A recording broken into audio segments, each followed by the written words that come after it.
No. I still have 15 to replace it. You want any of those? I know. Okay.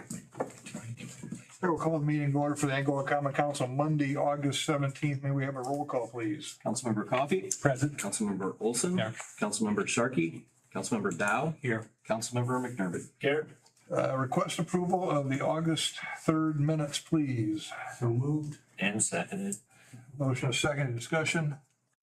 Hearing none, all those in favor signify by saying aye. Aye. Those opposed. Minutes of the June 1st, 2026 Board of Works and Safety meeting is presented for your information. Unfinished business. Yes, we have unfinished business. I'm sure you all received the email, saw the press release. NIPSCO's expansion projects that they had across northern Indiana, about $800 million, have been turned down by the Indiana Utility Regulatory Commission. Flat, they turned everything down. They did, two of the commissioners were kind enough to call out LaGrange and Steuben for projects that they think should be completed by NIPSCO using an alternate means of approval. To that end, we have reached out to NIPSCO to find out what their plans are. They have not answered us yet. They are meeting internally this week, we are being told, and then we will have a meeting with NIPSCO to find out what their plans are.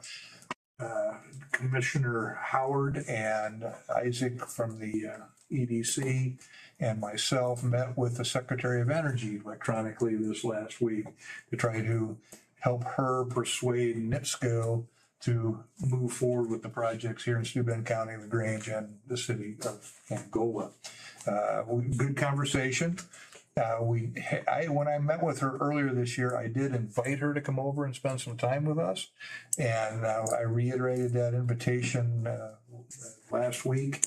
She did commit to coming over. So we're trying to work through the scheduling to get that taken care of. But she did want to come over, and she actually asked to put a small group of people together that she could speak to while she was here.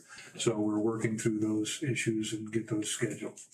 But just wanted to kind of give you an update of what's happened since the Regulatory Commission has turned down their request to. Did they give any reason why? It was basically, the reason they gave was a legal based around the Duke Energy case that the Supreme Court had ruled on. And they felt that they were going down the same road that had caused a problem in the previous case with Duke. And so they turned down everything in total. Like I said, two of the commissioners did call out LaGrange, Howe, Shipshewana, Steuben, and Angola. They did name Angola as projects that they were encouraging NIPSCO to seek alternate methods to get approval to get the job done. The problem is it pushes everything back just that much farther. So we're trying to hurry the process up. If they go through another TDIS filing, which they did last time, it's 210 days. So you've got 7 months from the time they file it until a decision is made. So you're going to at least lose 7 months if that's the road they decide to go down. And that was one of the suggestions that the Regulatory Commission gave them, was go this route or go this route. The TDIS filing has a little bit more user-friendly for NIPSCO cost recovery mechanism built into it. There are other ways they can do it in Indiana law that are not quite as friendly to NIPSCO to recover their costs for the construction of the pipeline. Any other questions? Does anybody examine whether we can amend a statute so that, because that was the problem as I read what was there, that the statutes that's written and the interpretation of it didn't allow it to do that. Nobody's explored whether we can amend something and well, the legislature can amend what, but they don't meet until after the first of the year. Yeah. So there's months right there that we would lose, and they have a lot of things on their plate. And when you start asking the legislature to do things, the Lord only knows what's going to happen. It's only their job. Yeah, it is. that it is. That it is. We will be leaning on the Department of Energy as we have in the past, and we will also be twisting arms with NIPSCO. NIPSCO had come around. They were very friendly to getting this project done, and they had included it in the filing to pay for it 100%. We're a little uncertain how they're going to move forward we think they will, but we don't know how they're gonna do it. So we're anxious to sit down and speak with their leadership, but they don't know what they want to do yet. So maybe a possibility where we don't have to wait that 210 Possibly. days. Yeah, there is a possibility depending on the project, the process they go through. If it's a TDIS filing, it could be up to 210 days. There are other provisions in Indiana. Thank you.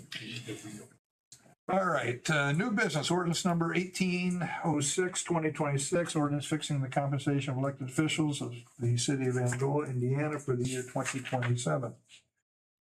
Move to approve. Second. Motion second, any discussion? Hearing none, all those in favor signify by saying aye. Aye. Those opposed.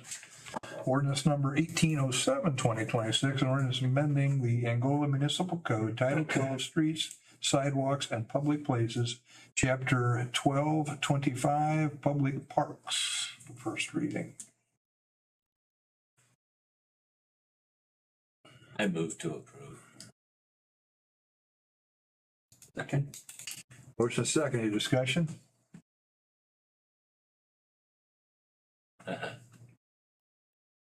Going once? Going twice? All those in favor signify by saying aye. Aye. Those opposed? Request approval of the Indiana Department of Transportation Highway Utility Agreement for State Road 127 water main replacement. Second. Motion second, any discussion? Did I read this right? We've got to, once this is approved by us and by them, we've got to pay this all up front, right? Or within 30 days? And bid letting. Okay. Once we get the bids and we know what the bid, is it 30-day that we have to make good? And any change orders, we have 30 days. That is a huge change. Typically, you don't do business with NDOT in that fashion. But this is something that, well, Amanda, you're smarter than I am. So we question this, specifically this portion of the water main, because it is 100% local. There's no grants involved in it. We took it all the way to the state's legal team and they came back and said thanks but no thanks. So yes, we will have to pay in full 30 days after the letting on that. The cost that's in here is the anticipated construction cost, but we don't know obviously what that will be until it's bid out. We got it set, Ryan, okay. We We won't get interest on it. expected letting to be this year, so we'd have to budget and plan for it this year, but letting got moved back, so. Yeah, so This it's, is really just memorializing things that we pretty much already agreed to. yeah, there's nothing new in this. It's just an agreement, on NDOT's end that they're requiring of us. So it's nothing that is, we haven't discussed or planned for. The letting was, like Ryan said, initially supposed to be in November of this year. That did get pushed back to February of next year. So will they start construction next year, do you think? They will start utility relocation. Okay. But Whether the any road is another year down the road? Gets done next year or not is kind of up in the air. Depends on the contractor, how many crews, their plan, things like that. But yes, there will be activity next year. So we're gonna have some mess next year. Okay. We did push the prepayment issue pretty darn hard. Imagine if we'd been in a position where we had to borrow the money, we're paying interest on the money, and it could sit there for several years before we ever saw the benefit of those dollars. And meantime, money's sitting in the state treasury. We'd be giving up the revenue that we would receive on the money, but at least we won't have to be paying in interest. But yeah, it was a little frustrating. Any other discussion? All those in favor signify by saying aye. Aye. Those opposed? Request approval of the proposed grants and subsidies for 2026 totaling $40,945. That should say 27, that was a typo. I'm sorry, I even read it wrong. That's not in the minutes. For 2027, I am sorry. Move to approve. Second. Motion second, any discussion? Hearing none, all those in favor signify by saying aye. Aye. Those opposed? No. Clerk Treasurer's depository statement and cash reconciliation for the month ending July 2026 is presented for your information. Reports. Brian? Nothing from me.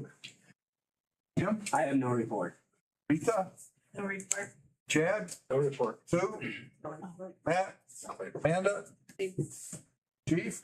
Got a project completed today that we have been working on for the last 5 years, trying to find a company to come in and take the antenna off the top of our tower at the police department.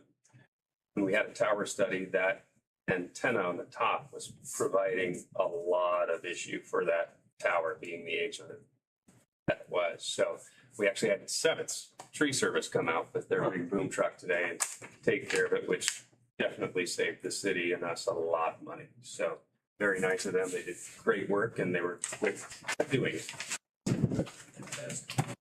Anything else? No, sir. Request approval of accounts payable voucher 81,309 through 81,514, totaling $977,529.03, including transfers of $122,865. Move that Ryan can pay the bills. Second. Just a second discussion. Hearing none, all those in favor signify by saying aye.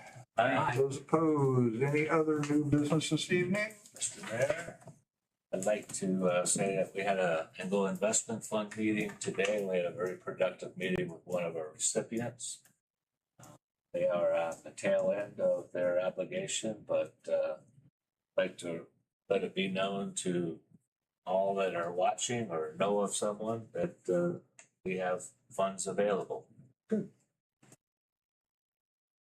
Mr. Emmerich, anything you'd like to add to the festivities this evening?